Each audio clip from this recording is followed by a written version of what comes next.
Hey, I'm Eric with Find Pigtails, and today we want to show you how to find your pigtail the quickest way in 20 seconds or less. Now, this is going to work for you if you're in the field, if you're in a rush, or if you simply just want to get things done quick. It's going to be our instant photo matching technology, and you can find that on our website. So watch this.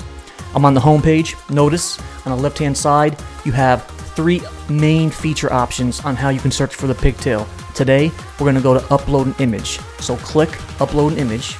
You can do 2 things. You can either upload an image by clicking on it and then selecting the actual photo of the pigtail you want to match, or you can simply click and drag the photo of the pigtail you have for an instant match. Now watch this, I'll do it very quickly.